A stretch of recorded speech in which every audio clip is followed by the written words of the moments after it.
ದೇವಕಿ ನಂದನ ಯಾದವ ಕೃಷ್ಣನ ಭಜಿಸುವ ಶರಣ ಗುರುವೇ.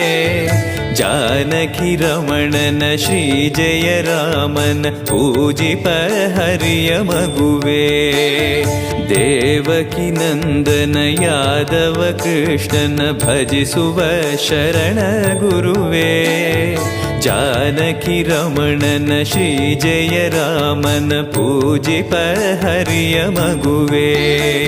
ಮಾಧವನ ಮಧುಸೂದನನ ಆರಾಧಿಪ ನಿಮ್ಮ ನಯನ. ಕೇಶವನ ಹರಿಗೋವಿಂದನ ದಾಸನಾಗಿ ಜನನ.